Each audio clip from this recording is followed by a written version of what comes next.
Hi everyone, welcome back to the show. Today I have Sivan Metzger with me. He's the lead machine learning ops, MLOps guy at DataRobot. And we're talking about the path to ensuring you get value from machine learning at scale. So I'm really pleased to have you on the show, Sivan. Thank you for coming along to join us today. Thanks for having me. Good morning. Good morning. Good morning. So yeah, why don't we learn a bit about you and your background to start with? It'd be great to understand a bit more about you, where you've come from, and what you're currently up to. Cool. Thanks. So today I lead the MLOps business at a company called DataRobot. But let me backtrack to how we got to this point and then see kind of what that actually means. So longer than I'm willing to admit ago, I was a product manager in one of the first APM companies, application performance management. I'm talking more than 2 decades ago. And I kind of witnessed the world moving from mainframe to actual applications. And I'm not talking mobile apps. This is like hardcore software applications like they were 20 years ago. And in that transition, which was a real step function perceptually in the industry, there was an emerging, very dire need for managing and monitoring those software applications. And I kind of lived through that step function. It was pretty amazing to see what happens, the tectonic shifts.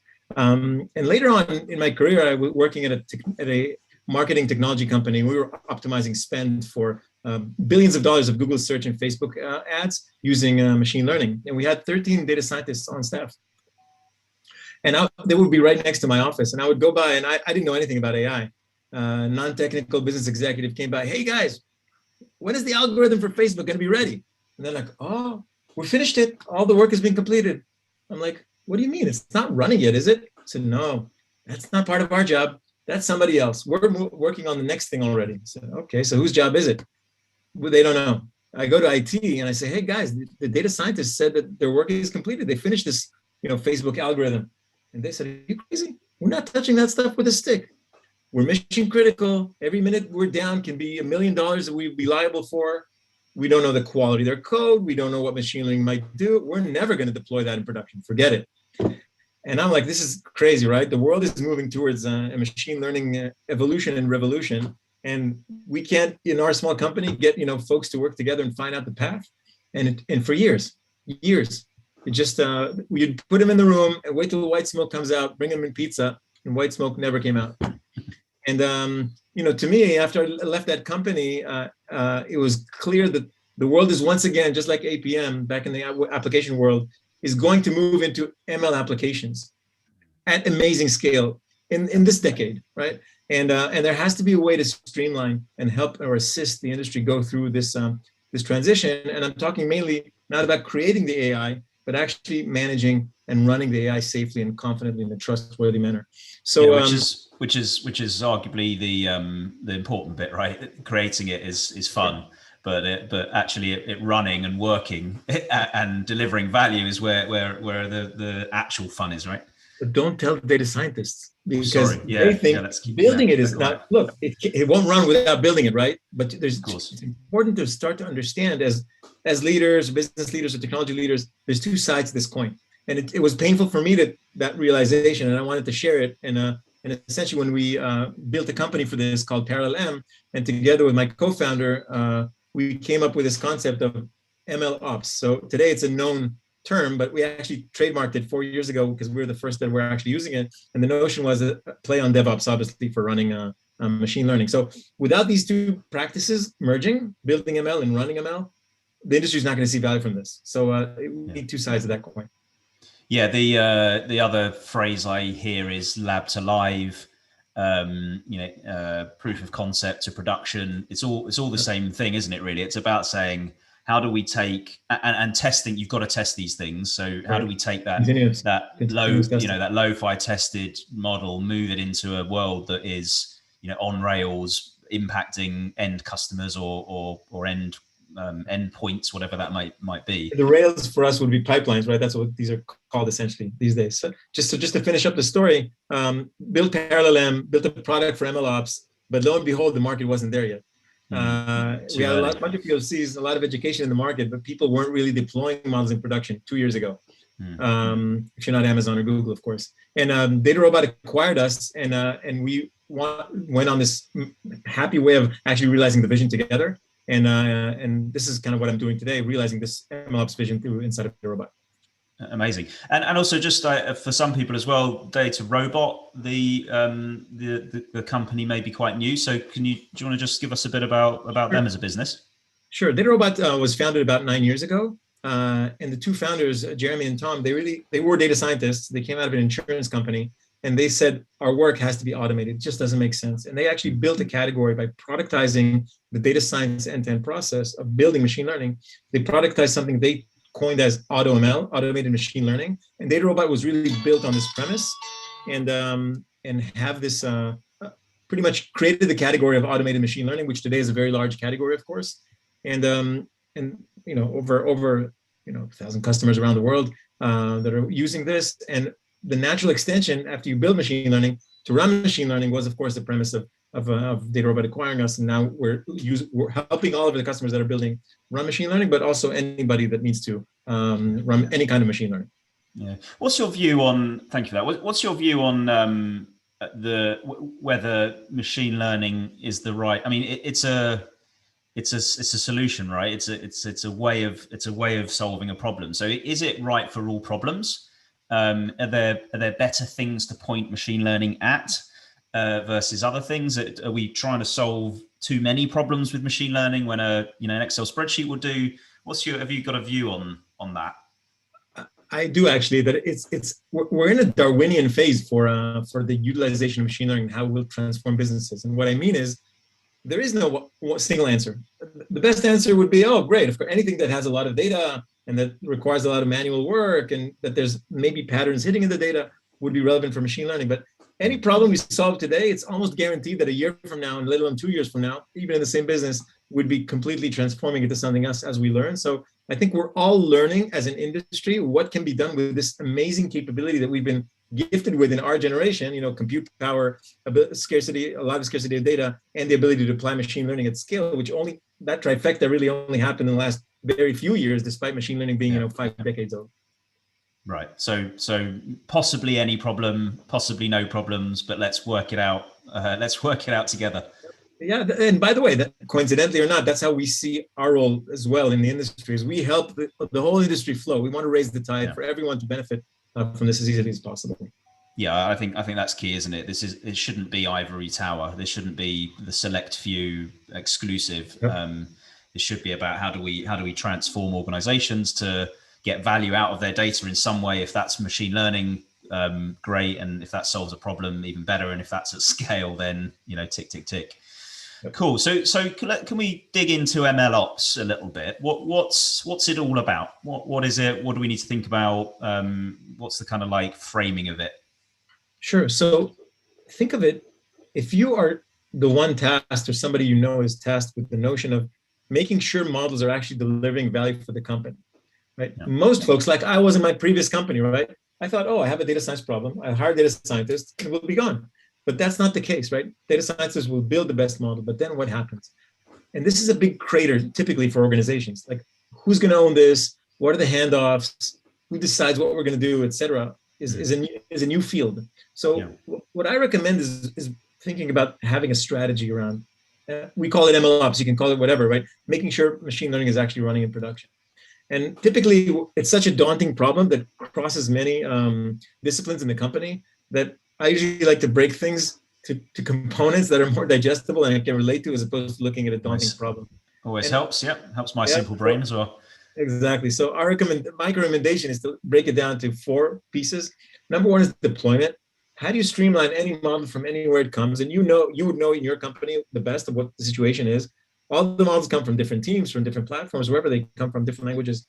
It needs to streamline into a pipeline to make sure that they're actually deployed again in your own company's unique production environment, which is always very, very special and unique to the company, whether it's cloud or on-prem, right? So number 1 is streamlining that piece of deployment.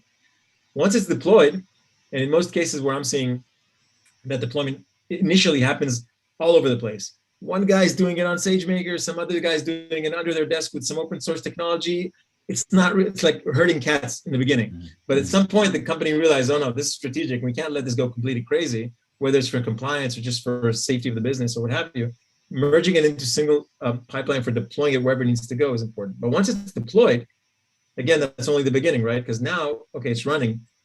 The business must have visibility into how well it's running. Is it running as expected? Is it running, with the speed that's relevant, with the accuracy that's relevant, with the cost that's relevant? Is it trustworthy right now? So all these dimensions need to be actually monitored. And this is what I spelled out now is unique monitoring for machine learning. It's not monitoring for software or for any other thing, even though people would argue machine learning at the end is software. Yeah, it is, but it's probabilistic in nature and not deterministic in nature, right? Back when we did APM many years ago, you press a button in your computer, you're expecting something to happen within a given time frame, right? That would be APM in a tiny nutshell, right? That was deterministic. Machine learning is probabilistic. It's a different sport, right? So monitoring needs to be aligned with that kind of a nature, especially the sensitivity to the data, the variance of data that's actually running between that of the last trained data set, et cetera, et cetera. It needs to be very unique. So people think, okay, so I've deployed it and I've got monitoring. I'm done. Okay, I can go, run to the next thing. Well, that's actually not true either, right? Maybe it's an advanced data scientist thought, but this is kind of where IT or operations actually practices start kicking in. And what I'm referring to is the lifecycle management of the model. Now, I have deployment, I have monitoring. Oh, what's lifecycle? Well, lifecycle is everything around what actually happens to that model. So, okay, it's deployed. Who approves that deployment? Who chooses which model really needs to be deployed? Now, once something goes wrong and it's being captured by the monitoring system, great. What kind of alert goes to whom? And what are the set of corrective actions allowed by Joe? And what are the corrective actions allowed by Jane, right, to be taken upon this in the production environment? And who gets to potentially send the model to be retrained? And how does a model come back from retraining through champion challenger mechanisms? I mean, all that and more is encapsulated in a life cycle of the model, which of course serves as a business service. So that's kind of the third component, which needs to be taken care of. And this is actually also the area where you need to start thinking of how this really plays with your organization, the people. So which organization can be accountable for which step? You don't necessarily expect or should even think of having data scientists own this whole process. That's not the right use of resource. There's other teams in the company that are tasked with this typically, and they do this on different skills as well, different background, different skills. Yeah, exactly. And finally, all this has to happen in a governed environment. So governance is a huge word and can mean a lot of things in different industries. I'm referring here specifically to production model governance. And this notion of which version of which model supported which business application 2.5 weeks ago, because you want to be able to go back and see what actually happened there. And who approved the change of a model? And was it in process, outside of process, automated, manual, et cetera? All this, of course, drives behavior that is much needed in an environment that is potentially so full of risk and so volatile in nature until we kind of harness this beast called machine learning, which will take at least a good couple of years, right? Yeah. So these, if I summarize, deployment, monitoring, lifecycle management, and model governance are kind of the 4 pillars I would break an MLOps strategy to when you're thinking about this. And the purpose of all of that is to what? Is it mostly about cost effectiveness? Is it about regulator? You mentioned sort of governance, but regulatory controls. Is it what's the overarching objective of doing all those things? It's a good question. Look, the official overarching objective is to make sure you get your models running safely in production and produce value for the business. Yeah. But underneath that are many, many layers of fear, risk aversity, people concerned about their job security, the actual viability of the business, risks, depending, if you're healthcare, it's one risk. If you're financial, it's a completely different risk. But the fact that AI is not adopted as nowhere near as broadly as it could be today is at the end of the day, in a good way, because of people and their natural, aversity to jumping into everything, head down. You want to check that there's real water and it's deep enough. So the objective here is to propose a path, which is a strategy by which you can go from A, wanting to do machine learning and maybe building and training models, to B, which is actually getting value from AI in production that's meaningful for your company. Yeah. Fine. So as you say, it's of course the overall objective is deliver some value, but I think this is an approach to ensuring continued value delivery, because I think there's some really interesting points which we go back to in those 4 components, 4 pillars that you talked about, because some really interesting things about sort of not having black box decision making and Right. having much better clarity over why a decision was made, how the machine learning made a certain choice, either for your own understanding, or you may even get a request from a customer that says, well, why did you choose to target me with that offer? Or, how did you select regulator. me? Or the regulator, how is that financial decision made? So but it's also the people dimension, because you want to also share accountability with other groups across your company. Yeah. Right? It's the combination of those two. On the people side, because there's I often talk about actually just general data governance being about increasing the trust that an organization has in the data, in the numbers that are produced, in the outputs of models. A bit philosophical maybe, but is this also about ensuring or creating trust in what the machine learning is doing? Absolutely. So I mentioned actually trust in two dimensions here. One of them, you need to monitor for trust. Yeah. Meaning, is your AI, not just is it working or not, or is it, predicting 0 or 1 but not a 3, but actually what is the level of confidence that the AI actually has in itself? When does it need human intervention?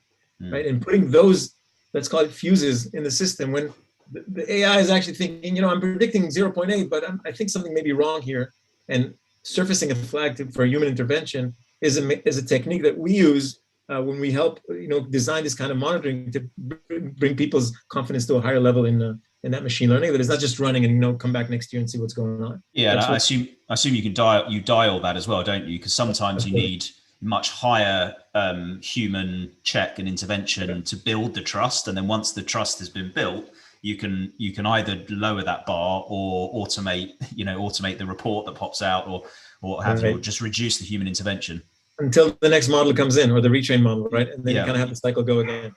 So and I think the other piece is on the governance, super critical, because what we're seeing, I'm seeing many, especially banks, they're saying, I don't even care if it works. I just care that it's compliant, it being machine learning.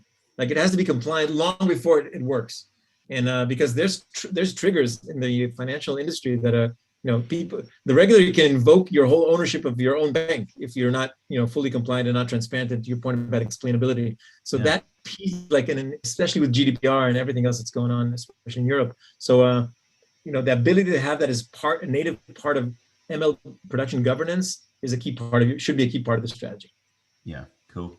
And I think in a similar way, you talked about the model monitoring. You mentioned there about deploying new models. This isn't, and I know you never deployed an application and then left it, but because machine learning is about learning, it's constantly evolving. So there's more of a necessity to constantly improve and update and adapt the model. And so it does change more often. It needs to change more often than a traditional, if you think of like an SAP implementation, there was sort of, 3 or 4 years ago, it might have changed now a little bit. There were quarterly releases. They would change only quarterly, whereas machine learning is A, learning all the time. So it's actually real-time change. And B, you need a better model to improve the predictive outcomes and those sorts of things. So I think that ability to be that agile comes into play across all of these things, right? So whilst you're talking about having, what sounds like quite a clear, governed set of activities and steps, actually what it's allowing is much, much better agility around how decisions are made, how outcomes are produced, and your ability to react quickly. So it sort of seems to me that you've got this kind of this thing that might potentially kind of run away with itself, and these guardrails put in place to stop that. But it's also an enabling factor, right? It's exactly what you said. It's both guardrails and enabling. You asked in the beginning, where can AI go here, and what is that direction? And without having this foundation for you, the company, looking all the time and being able to have that visibility of what actually is going on, that would be the foundation for those iterations you would need naturally to get to the right place you need to be in 2 and 4 years around AI for your company. Without this, it would just be, hey, I'm deploying here, George is deploying there, and there's no coherent picture of what's actually going on. Yeah. So there's a cultural change there, isn't there? I think not many places are ready for that level. So certainly in some sectors aren't ready for that level of a change and learning at scale.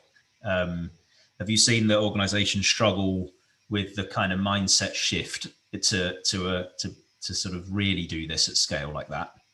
Yeah, we work with tiny companies and huge companies, and I think everyone has their eyes on the examples of Google and Amazon, who are essentially machine learning driven, and how far and how quickly they ran ahead of the pack practically on anything.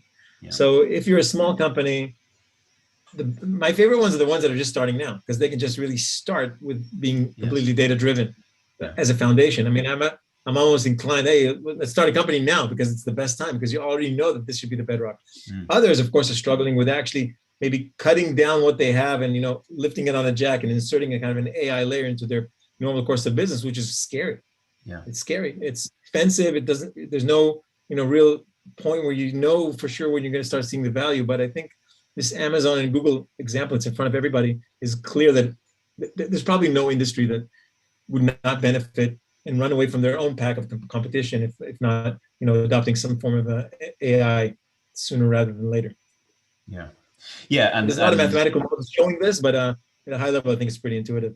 Yeah, and as I say, I just think the thinking in order to do that, this isn't the case of bringing in some skilled people and buying some software. This is a whole bunch of change and switch of understanding. One of the things that springs to mind is the cost of running models in production, and the level of change and adjustment, and as you say, model management, lifecycle management, the observability stuff, the champion challenger model conundrum.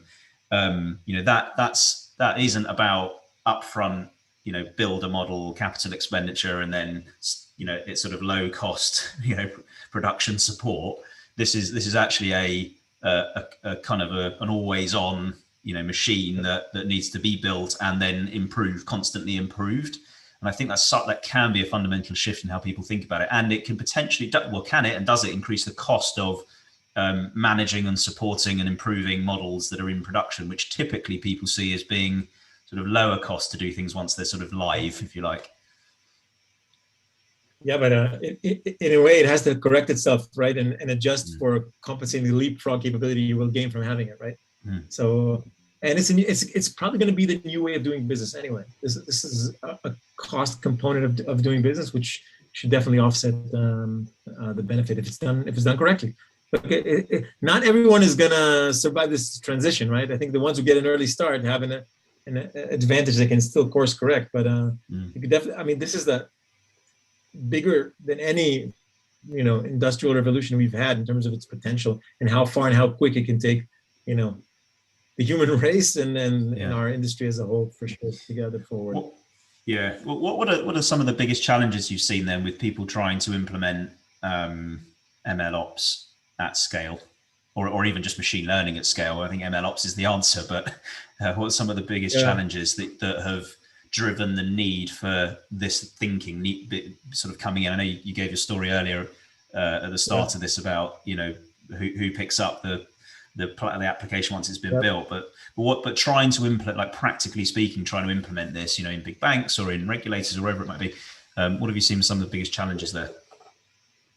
So I'll tell another short story. So we were at a bank in North America, very big bank, and we did 2 POCs, one after the other. And the data science team took the responsibility for driving the POCs. And at the end of the second POC, we were brought to this, big brass kind of meeting. It was the head of data science, which was leading our 2 POCs, his peer, the head of cloud, and his peer, the head of operations in that company, and their CIO, which the 3 of them reported to. Right. And we sat there. I was invited to this meeting, and I sat there, and the VP of data science was presenting his findings from the 2 POCs. And he said, guys, I've done 2 POCs here. I truly believe this is our path as a company to move forward and deliver machine learning. Right. But it's not going to be my team. Right. And he, in the same breath, he said that it's not going to be my team. It's going to be either you or you or you, but it's not going to be my team owning this. I was tasked with finding it. I'm passing the baton here. So, and the other guys with the cloud and operations are like, oh my God, like which one is it going to fall on? Because people are scared of it, right? So over time, I think solutions, the industry is maturing. Like 2 years ago and today, it's a different world completely, right? Yeah. So industry is maturing. There are more and more solutions out there that help advance this paradigm in general of getting this in production, which helps. It wasn't the case 2 and 4 years ago, right? I think that's one force. And the other force, I mean, the pandemic has pushed a lot of businesses to accelerate all kinds of, I don't want to say digital transformations, but accelerate, efficiencies in their businesses. So if they've been doing a 5-year-long science project around data science with no results yet, that's the end of that. The CFO and the CEO are like, we're done with this. Either you deliver something or this whole thing goes out because we can't afford this anymore. So that accelerates processes. Or people who haven't done it until now say, hey, this is the opportunity to do something, right? So many changes have been accelerated. Decades can be done in 2 or 3 months of change. This is the time to actually do it. And I'm seeing, both sides of that coin happening across the industry right now. Yeah, no, great. One thing I wanted to pick up on, you have interchangeably used artificial intelligence, AI, and machine learning, ML, as you've been speaking. I just wonder if you've got a view of if there's a difference, or in fact, is that interchangeable sort of language okay? Does it matter? Is there a difference? And this could be a religious debate, so I'm not going to go there, right? Yeah. There's so many people, but I just look at it. AI is the outcome. Machine learning is the building blocks. You run machine learning effectively in order for what? To get AI. Okay. So to me, it's maybe not the textbook Oxford definition of it, but that's the way I can refer to it. We manage machine learning in production. What you get is AI. Yeah. That's the end result. That's the way I like it. Yeah, like it. No, I've heard different ones to that, but I think I quite like the thinking and the logic there. So no, it's good to understand your view in terms of where all this goes. So you talk about that we're on a journey here. Most organizations, again, without being scientific or research behind it, but most organizations are still grappling with, what does data mean to my business? Confused maybe by the terms, confused maybe by the technology, confused with the skills, struggling to get people in that they need. So some people are sort of early days, right? They, as you say, the pandemic has woken up a lot of people to say, we better get some better insight. We better get our hands at the wheel of our business a bit more tightly. We better drive more efficiency. We better get sharper, and data is a good route to that. And machine learning and MLOps is definitely at the kind of sharper end. These are more mature organizations that are able to do this, and doing it at scale obviously is even more mature in terms of that path. So where does this go? What's the sort of future of how we sort of bring all this together?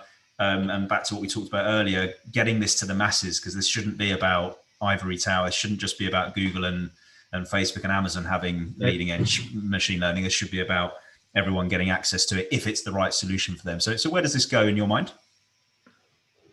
I think it's a combination. So it's known fact that on LinkedIn, the highest, data X in your title is by far the highest ranking role increase on a per day or per year, across all of LinkedIn, for example. So the scarcity of the people was the problem of 2 years ago. Of course, it's going to continue, but I think we have more and more people. In parallel, we have more and more automation solutions that are really simple to use, and you put these two together, I think it brings us to basic critical mass. However, with the initial success, my belief is that there's going to be a flywheel of demand, orders of magnitude higher than what people can actually produce, and therefore automation, there's going to be a vacuum of demand for more and more automation for every step of the process. And you talked a lot about data, and data is completely, the critical layer up front. You can't do any data science if you don't have your data. And data is the heavy lifting task of getting your data in order, even thinking of what can be feasible. Only then can you really apply data science. I think a lot of companies have invested a lot in automating the data. Of course, we're nowhere near where we're going to be in 2, 4, 6 years, but there's critical mass that's proven that it's already working. People are there. The talent is maturing every day, right, into this. Automation is coming from all fronts. And I think new technologies and new techniques are going to define new standards that all of us can stand on the shoulders of 2021 and do much, much more in 2022 and 2023. So I think this is unstoppable. The flywheel is kind of already in effect. And I think it's going to go, far higher before it goes to saturation, which is nowhere near the next decade. Yeah. Great. Well, I look forward to being part of that journey, and I guess thank you. Well, I like you mentioned before. Actually, we're lucky to be commercing and trading in a time where this technology exists, and that convergence of all of the right things at the right time of scale compute and all this sort of thing. It's exciting time, and I hope that the organizations, and I help organizations, in fact, get their house together so that they can maximize this opportunity, because as you say, it's going to be exponential, and keep up or lose out.